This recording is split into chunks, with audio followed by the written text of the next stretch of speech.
Dwi'n casau gwastraff bwyd, a dwi fel arfer yn wneud gormod pan dwi'n coginio. Felly, y diwrnod wedyn, dwi'n trio wneud pryd y fwyd yn defnyddio llysiau sydd drosodd. A dyma beth yw'r recite yma. Mae fe recite ar gyfer muffins, ond muffins saurus, a dwi'n di roi mewn iddo fe ham, caws, brocoli, a mae 'da fi chydig o llysiau dwi wedi rostio yn y ffwrn.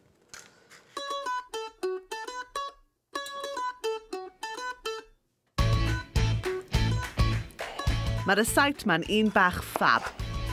Allwch chi wir roi unrhyw beth chi moyn ynddyn nhw. Jyst torrwch bob dim lan yn bach.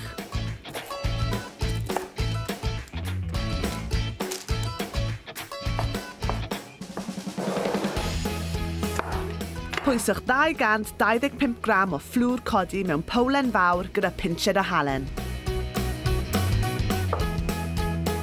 A gyda'ch dwylo, rhobiwch 60 gram o fenyn heb halen mewn iddo tan ei fod yn edrych fel briwsion bara.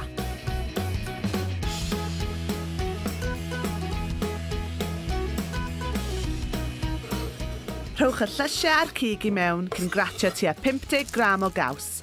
Cheddar sydd 'da fi.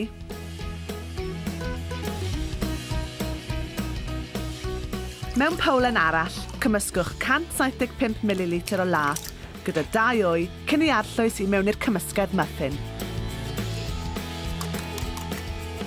Cymysgwch yn dda.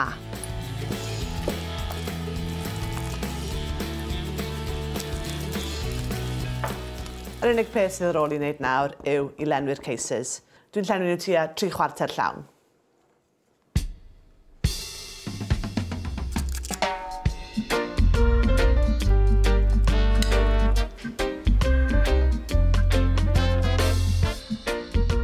Unwaith chi wedi llenwi'r cases papur, gratiwch chydig o gaws parmesan ar eu penne a maen nhw'n barod i fynd i'r ffwrn. 180 grad Celsius am ryw 20 munud. A 'na fe, Muffins Sbarion. Recite bach hawdd i ddefnyddio lan beth bynnag sydd yn eich oergell.